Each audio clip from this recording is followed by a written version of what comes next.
evening and welcome to TFN Today. I am your host, Senegal. Let's begin with today's headlines.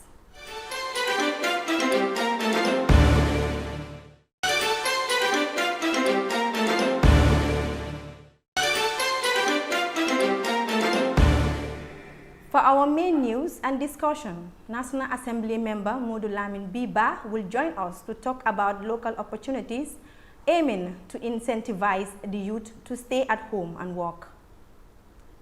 President Barrow declares support for Independence Stadium renovation to meet CAF standards. Minister Per Gomez visited Alhaji Malik Mendy's Tailoring and President International Award, both promotion technical vocational education. A decade-long water shortage at Kalagi school ends thanks to intervention at Khalsa Aid International, a UK charity. Janjambure market vendors concerned about unhygienic conditions. Earlier today, a Senegal court ruled to reinstate opposition leader Ousmane Sonko on the electoral register.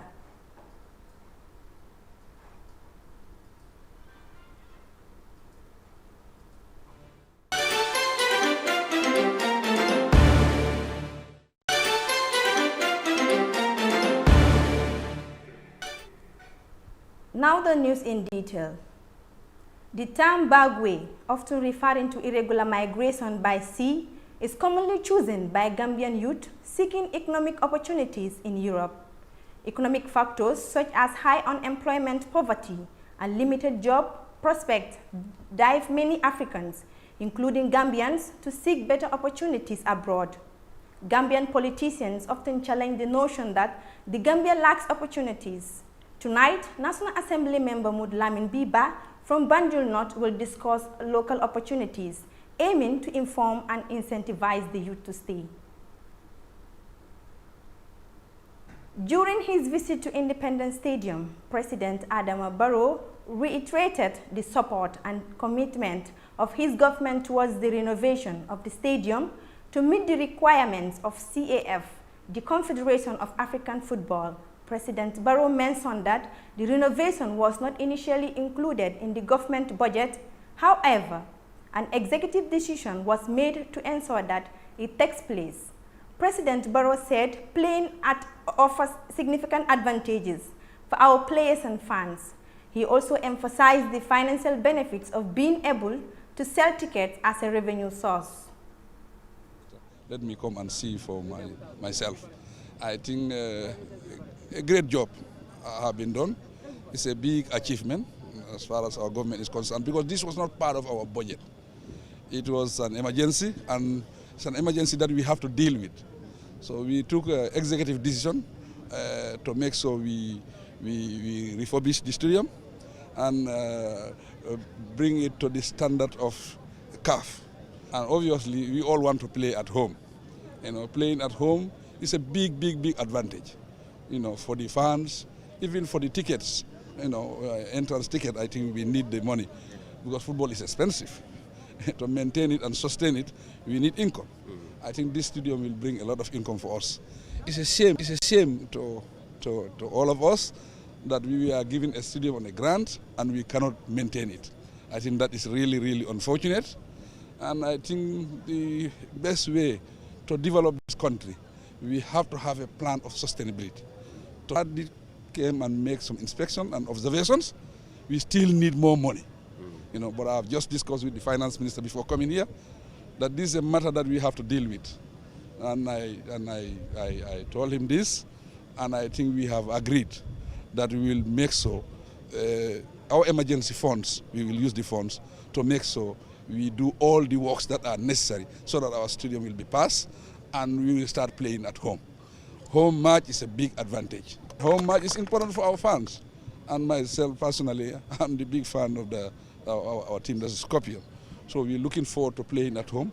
But I will assure all Gambians that we will do everything possible. Whatever we need to do, we'll do it to make sure we finish the renovation of the stadium so that we have only one stadium. And I promised the fans that the first match, I promised myself that I will come here and attend that match, definitely. That is a promise. So, but we are glad that HE himself led the process of raising the funds that was necessary at a very difficult time. But he do give instructions that work must continue. And here he is today to look at the work. And personally, I've been here all the time, so I know what has been going on. But I know this is a major transformation of what used to be the Independence Stadium. Like I always say, this was built in 1983, and we have had successive governments from then. But this is the first time that government is investing in developing the stadium to the standard that it is. And we must thank His Excellency the President and the government for having invested so much money. The work continues, but this was the first phase, and now we are done, as you see, and we're looking forward to doing the second part very soon. So far, we've spent, the total budget was about 160 million. We've spent about 130 million so far, and then we're looking forward to continuing, especially the exterior part, the repainting and the floor, the LCD lights, scoreboard, and quite a number of other areas, including the media room. But yes, but like I said, work starts continue very soon, and then we'll see how it goes. Minister Per Gomez recently visited Alhaji Malik Mendy's Tailoring and President International Award, both promoting technical vocational education. Impressed by the free tailoring training at Malik Mendy's, Gomez plans to accredit it as a TFN center. At the President International Award, various technical programs are offered, and Gomez pledged support for staff capacity building. His focus on vocational education reflects a belief in its transformative impact on the country since becoming the higher education minister. International Award to have first-hand information on their projects geared towards skills education. The minister began his visit at Alhaji Malik Mendy's Tailoring in Bakau, where young people are trained in tailoring at no cost. The founder, Alhaji Malik Mendy, who began tailoring 40 years ago by taking a $1,000 loan to begin his tailoring, says he believes in himself, and that motivated him to do well despite having an opportunity to travel abroad. Tailoring about 40 years back, when I retired from RVTH to do my own business, from 86 to do my own business, name it Malik Mendy Tailoring, which I took an overdraft of $1,000, which the bank manager was hesitant to give it to me, and one machine, which I started. Up to now, no grant, nothing. I build myself with heavy loans. I believe in myself, I do it. And if it, let me tell you one thing, let's believe in ourselves. Before I married, I have an opportunity to go to the US. But I said, no, I will make it here. After his visit, the minister said he was impressed by what he saw from Alhaji Malik as he continues to help young people, most of whom are girls. Gomez, who has been promoting hands-on education, says his ministry will sign a memorandum of understanding with Alhaji Malik to ensure that his place is recognized and accredited as a TFN institution. On behalf of His Excellency President Barrow, we want to congratulate Alhaji Malik Mendy for this great opportunity that he is offering to the Gambian youths. And we wanted to come and see the great work that he is doing. He has state-of-the-art equipment when it comes to tailoring. We've also noticed that he's really action-oriented. This is really what we are calling for, hands-on education. We are having trainees here, and we will really link him up with NACA, because we're going to sign an MOU with him, and then to create an opportunity for the youths to be trained, for this place to be an accredited TFN center. From Alhaji Malik Mendy Tailoring, the minister headed to the President International Award, where various technical training, including carpentry, auto mechanic, metalwork, and bakery are provided to the young people of the Gambia. The minister, after going around different classrooms, assures the board of directors of the President International Award that his ministry will offer its support in building the capacities of its staff to make sure that efficient and quality teaching of hands-on education is delivered to the young people. The action point, at the beginning, they talked about issue of capacity building. That falls under my ministry.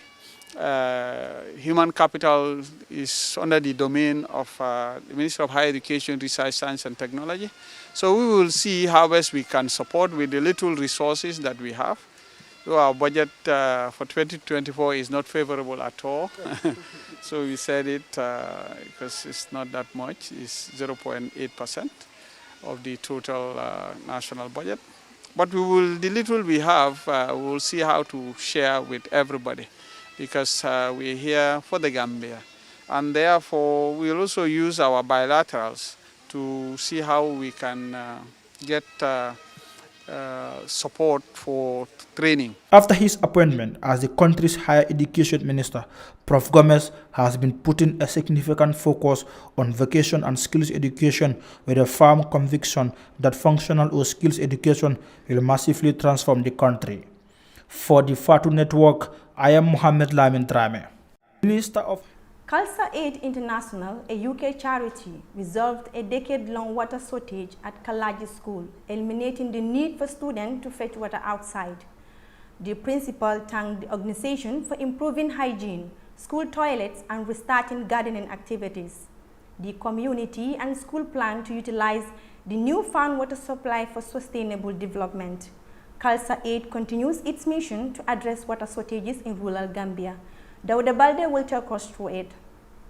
Outside the school premises, to express their gratitude, the students gathered and performed a drama in the presence of the donors, celebrating this remarkable achievement. Sekou and Sise, the principal of Kalagi Upper and Senior, convey a message of thanks on behalf of the school, acknowledging that Khalsa Aid International's water supply has positively impacted their lives and ended the long-standing water shortage. Now that Khalsa Aid has donated a borehole, the whole school is connected with that borehole. We can use water in our toilets. We can use water in the garden. In fact, the garden was not in operational because we cannot undertake gardening without enough water. You see?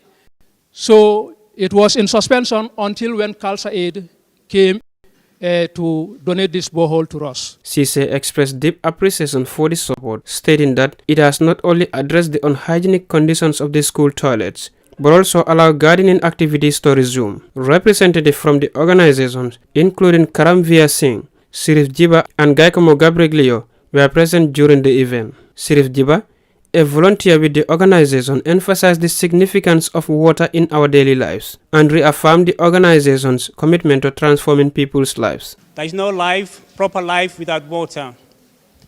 Once you get water, especially for the school, please make the best use of the water. Look after it. If you see anything that is going to cause trouble to the taps or to the borehole, you have your senior teachers, you have your teachers, to your colleagues, report it so that they can take care of it.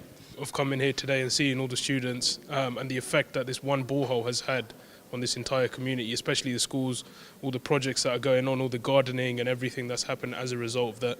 So it's great to see, and it fills your heart with warmth and joy and happiness, seeing how much it's made a difference and seeing the people that are actually affected. Jamba Jammeh, the chairman of the Village Development Committee, spoke on behalf of Fonyi Jarol community, expressing gratitude to Khalsa Aid International for their kind gesture. He believed that the provision of a water facility in the school will greatly improve their lives. Tamba also took the opportunity to encourage the students to prioritize their education to ensure that their parents' sacrifice do not go in vain. The school's head boy, Madiba Balde, delivered the word of thanks on behalf of the students, emphasizing the lifelong support provided by Khalsa Aid. He expressed how the new water facility has ended their struggles for access to water, improved the hygienic conditions of the toilets, among others. With the availability of water, the school plans to embark on extensive gardening using previously unused spaces, which will also serve as a source of revenue for the school. Khalsa Aid International has been providing water supplies to various communities in rural Gambia that have been grappling with water shortages for many years. For TFN News, Dauda Balde. In a significant turn of events, a Senegalese judge in Dakar has reinstated Ousmane Sonko on the electoral rolls, allowing the imprisoned opposition figure to resume his presidential candidacy for the February 2024 elections. Sonko was previously removed from the electoral roll due to a 2-year prison sentence for morally corrupting a young person. The judge's decision, emphasizing the right to vote, follows a ruling in October by a Ziguinchor court and sets a deadline for Sonko to present his candidacy by December 26. Despite potential appeals, supporters celebrated the ruling, making a key development in Sonko's ongoing confrontation with the state. Janam market vendors are facing a crisis due to unhygienic conditions, prompting a call for the government intervention. In an exclusive interview, Market Association representative Malik Njai highlighted the lack of proper facilities, with only one diffusional tap and abandoned toilets. To address the issue, vendors construct a makeshift covered toilet which remains in poor condition. The dirty surroundings are affecting business operations, and vendors emphasize the urgency for the government to step in and improve conditions. The absence of storage facilities, inadequate toilets, and high prices are contributing to financial losses for vendors, leading to a plea for assistance in making Janjambure market more suitable for their businesses. Dauda Balde again has more. Are affecting business. He urges the council to take action and address the concern of the vendors who are paying daily taxes to the council. Because the market is very dull and business is very slow. We want a lot of development in the market, but we don't have it. We don't have toilets in the market, and the available ones are very bad. We contributed money to build corrugated covered toilets. We want the council to support us because our market is very bad and business is very slow.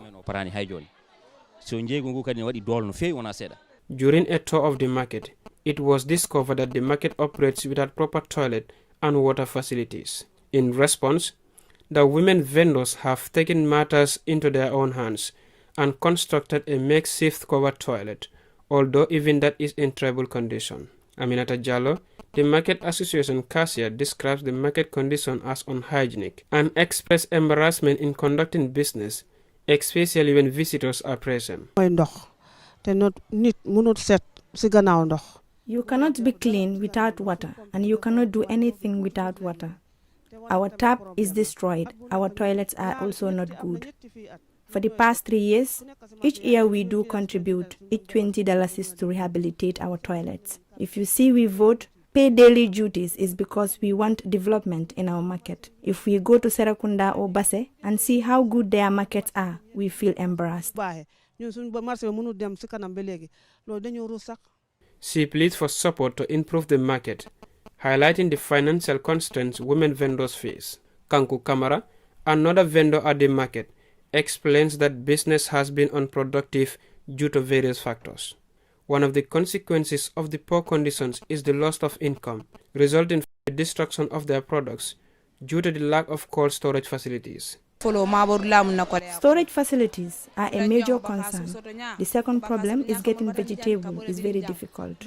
We do go up to Brikama Bar during Lumu or Wasu. Ms. Kamara further expresses that the market is not suitable for its intended purpose. Other speakers at the market also outlined similar challenges that required urgent intervention. The Fati Network was unable to obtain any comment from the council regarding the conditions of the market. For TFN News, Dauda Balde.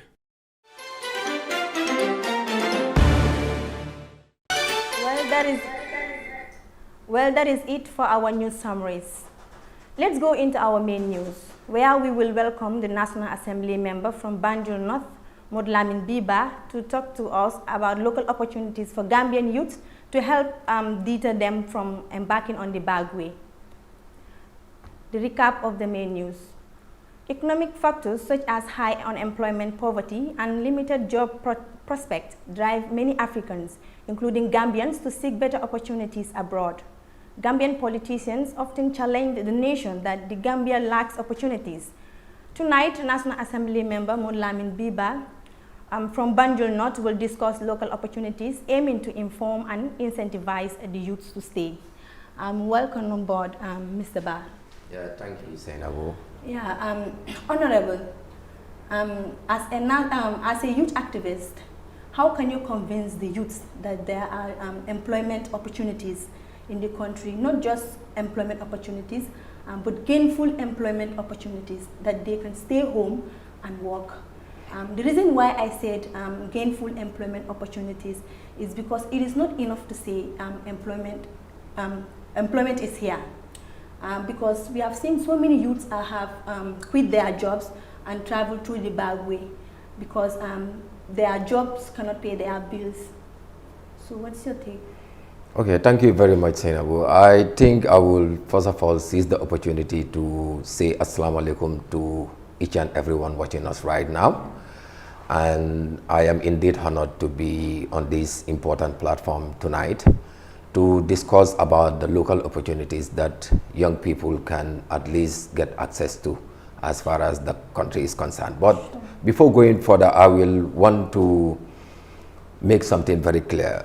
It is important for us to also understand that Gambia is youthfully populated, meaning if we really have a serious government, I can say, they can seize the opportunity to harness what we call demographic dividend. And in that regards, I will always keep on saying, until the issue of young people are addressed in this country, that the young people are the cream of the society, they are the citadels of the nation, the current and the future leaders of this country. So if we have this understanding that it is important for us to empower the young people and also create all necessary opportunities for them to get access to, I think it is very important. We can say that opportunities are lacking, which I will agree to, but I believe also there are opportunities that I believe is just lack of access to those opportunities. Because for example, let's say the just approved budget estimate for revenue and expenditure 2024. There is this portion under the Ministry of Trade that has to do with creating employment for young people in this country and also women. And there's a budget line about $4 million, if I can still recall the figure. I think these are things that the Gambian people should know and also have access to.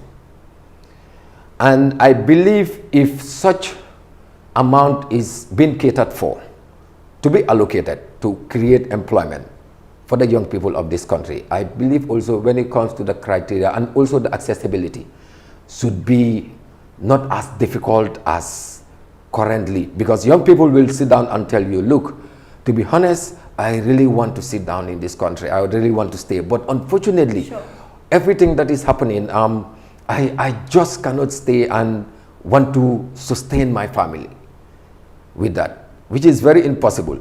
Sometimes it is also very important because we have seen new innovations, like, for example, women in STEM, that is women in science, technology, engineering, and maths. They've recently launched their organization that is through their annual conference, I think 2 weeks ago, because I was privileged to attend, to grace the occasion, which I believe is one of the way forward in terms of encouraging young people to get into or venture into entrepreneurship.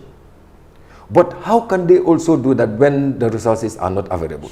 So that is why I will always tell people that the fact of the matter is, what are we doing and what can we do to stop young people from embarking on this illegal migration? And to tell you the truth, I can remember I even told the president during his Meet the People's tour in Banjul that, Mr. President, you and your team launch a program, and this program is about creating employment for young people, or let's say Gambian people, about 150,000 jobs here against 2026. But I am also giving you a solution to it. And that is by making sure that you provide, because for Banjul, we don't have farms, and that is the fact. We don't have gardens, we don't even have the land to farm. But we have the river to fish. Sure. So why don't the government provide trawlers for us, for the young people? How many jobs can be created that can also be used to complement the government efforts in terms of realizing that dream? Because whenever people talk about 150,000 jobs program that was launched by the government, how realistic it is. Of course, it is realistic. We can see young people can venture into so many areas, particularly when it comes to entrepreneurship, and they will be able to do wonders. They will be able to do things that will really sustain this country. Because the fact of the matter is, if we cannot empower the young people, let us forget about our future generation. Sure. And I think these are areas that the government really needs to focus on.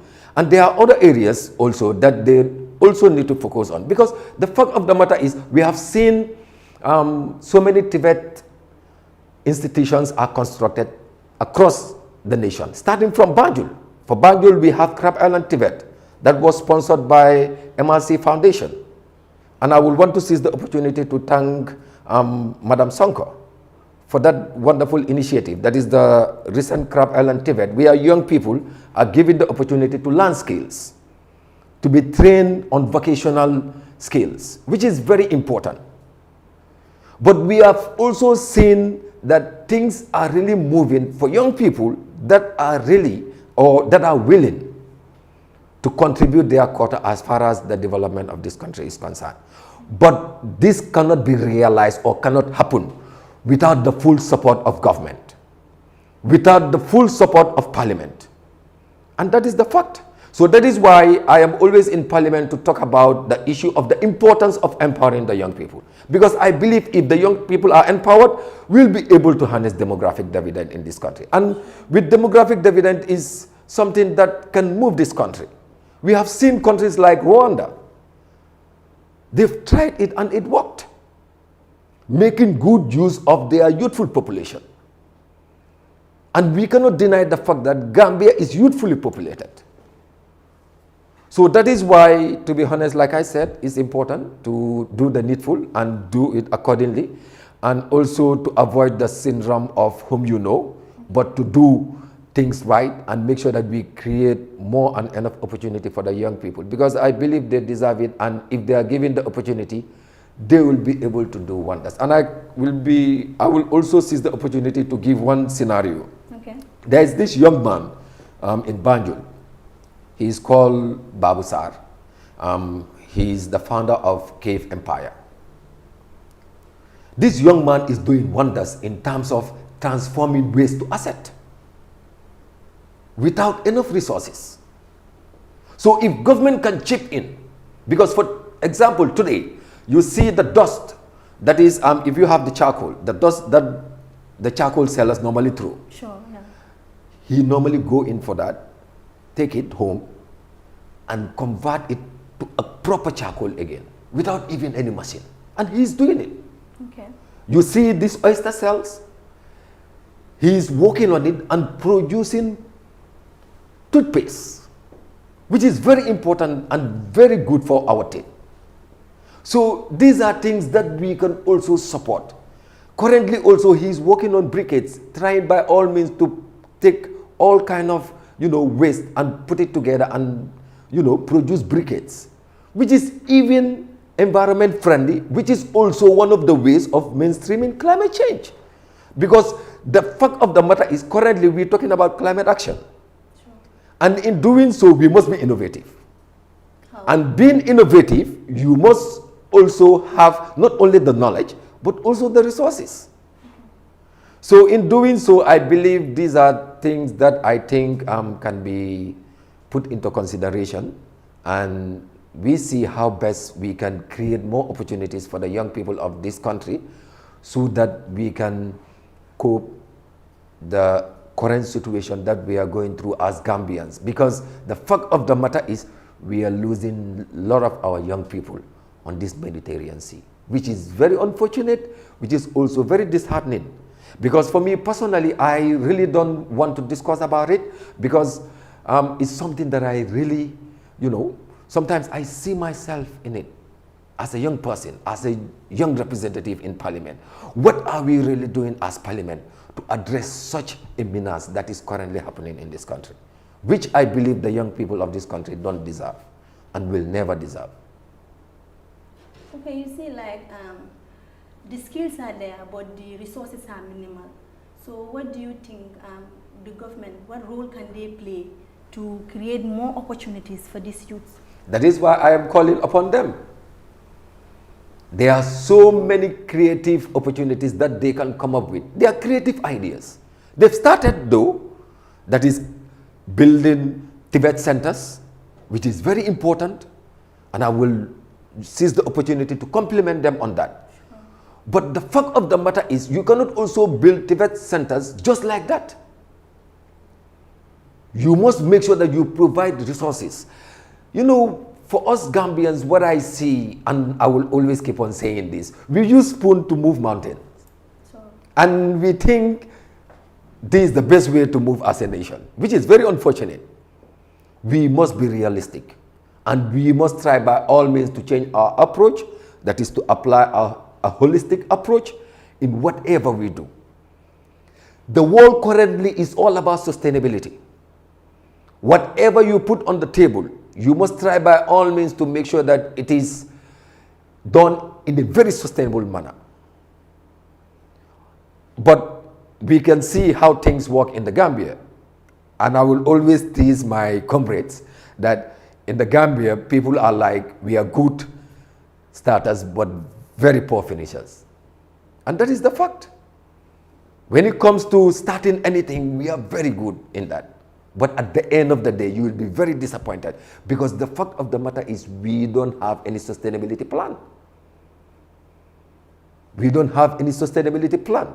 And let me tell you one thing. People will sit down and say, no, maybe it's about education. I can tell you we have intellectuals in this country. But the same intellectuals, I will say today, that sometimes what they do is a clear manifestation of intellectual dishonesty. Because these are technocrats that are supposed to help the system. But there will be people that will be manipulating the system, which is very unfortunate. And I will also want to seize the opportunity to inform the public that we know what is happening as representative, because we just don't sit at home. No, we normally go to the community, reach out to our people, meet stakeholders, engage them, because that is part of what we promised them when we were campaigning. That part of our manifesto is to make sure that we introduce the all-inclusiveness approach. And in doing so, we will be constantly consulting the people that we represent, and which we are doing. But you will be surprised sometimes the information or the kind of information you get from them, which is sometimes very unfortunate.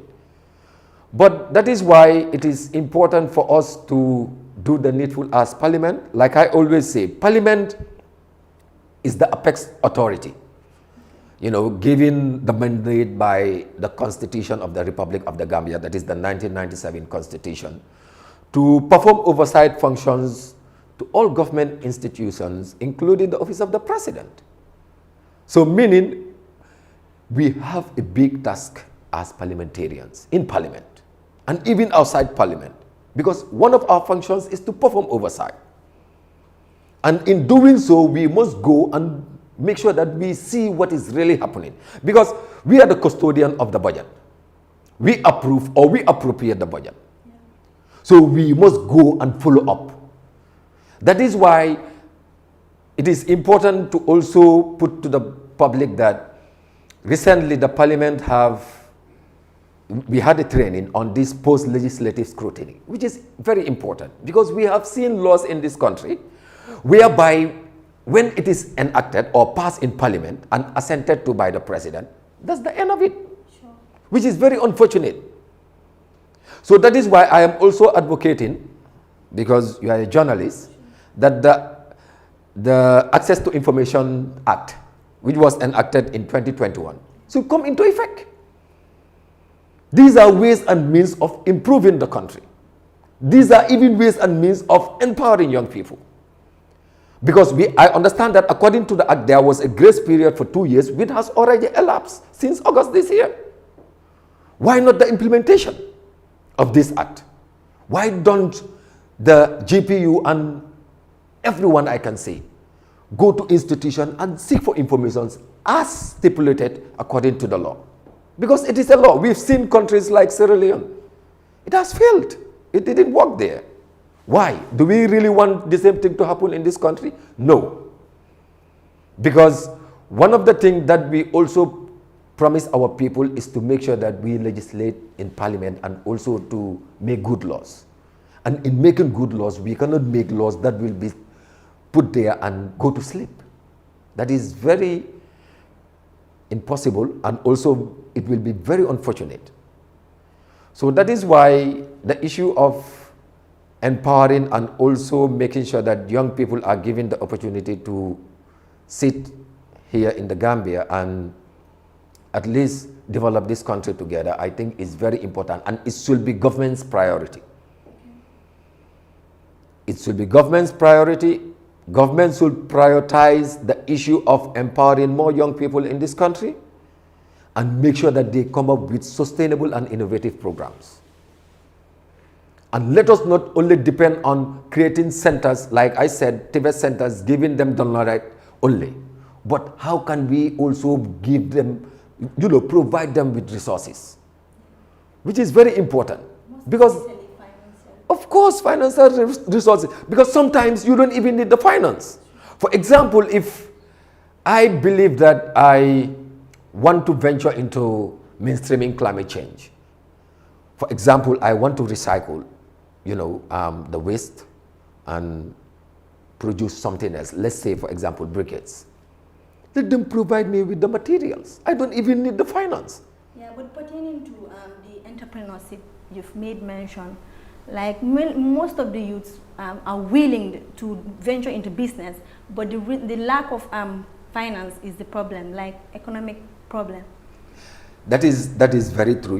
When it comes to entrepreneurship, there are different ways of getting access to resources. For me, when I talk about resources, I really don't mean finance. It's not about finance. The fact of the matter is they can provide the materials, which will be appreciated by the young people. Like I said, for example, if the government today is willing to provide, for example, 5 trawlers, and say the young people of Gambia, these are the 5 trawlers for the young people, embark on fishing, I can tell you that the price of fish will come down. One, we will have enough fish, and at the end of the day, we will empower more young people. Because the fact of the matter is, it will be so wonderful if I work till the end of the month, going back home with a bag of rice, a gallon of oil, a bag of onion, a bag of potato, and at least $1,000 in my hand, and say to my family, this is for the family for the month. Okay, how do you deal with a youth, like someone who have understand everything that you have said here, but still willing to go through the backway? I think it will be very rare to see young people who really understand exactly what I'm talking about to embark in such a journey. Like I told you, currently we have seen women in STEM. And for the first time, I was really amazed seeing young women coming together, believe in themselves, saying that we can make it possible, and understanding that the word impossible, they separate the I am from the possible and say I am possible. Okay, with this lack of resources you have mentioned, Like there are youths out there who can understand what you have said here, but they will still want to go because they will think that all that you have said maybe are just a mere saying. We know that yes, it is available, like gainful opportunities are available here, but this lack of resources can still convince them to go through backway. So that is why the intervention of the government, which is the parent stakeholder in whatever I'm saying, have to come in. And when coming in, they just don't have to chip in. No, government should not chip in. Government have to come in fully and participate. Because it is a problem. Like the saying goes, a problem that is not solved is still a problem. But a problem that is solved is no more a problem. And to tell you the fact of the matter is, this should be government's problem. Why our young people are embarking on this illegal journey? What are we not doing? We should ask ourselves to make them stay. And what can we do to make them stay also? Which I believe, because no matter what I always say in Parliament is that Parliament is the solution house. And that is the fact. We like it or not, Parliament is the solution house. Like I said, it's the apex authority. And it's given the powers by the Constitution. We are given the mandate, the powers, the real powers. And we must make good use of the powers. And we can only do that by understanding the president was elected to run this country. And us as parliamentarians are elected to guide him to run this country. And for us, we believe we are doing that because we understand our functions as parliamentarians, as representatives. And I believe if young people will listen to us, I will encourage them to stay.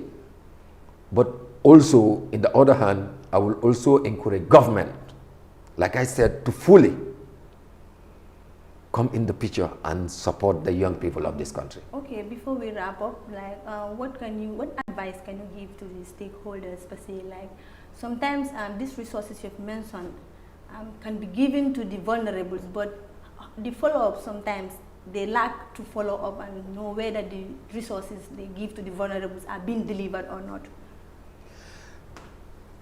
That is why I mentioned in the beginning the issue of accessibility. Okay. And I did talk about allocations because the fact of the matter is, looking at the budget that was appropriated just some days ago in Parliament, we believe that young people issues are cross-cutting and they can be affected in all areas, especially in all ministries. But how can they be best catered for? There are so many ministries that we can say that they are responsible, like the Ministry of Youth and Sports. What are we doing to empower the Ministry of Youth and Sports? The Ministry of Trade. What are we doing to empower the Ministry of Trade? The Ministry of Tourism. All these are sectors that is why, for me personally, I believe that it is very important for Parliament to start looking at the issue of the budget holistically and also look at the budget structure together with the executive. The social dimension of the budget, which is very key, that is the education, health, agriculture. These are sectors that we really need to focus on and see how best we can build up, especially with agriculture. I believe if we are very serious as a nation, if we are very serious as a government, with agriculture we can be food sufficient in the next 3-4 years. It's very possible. Let's focus and divert all our funds to the land and produce enough rice. Okay.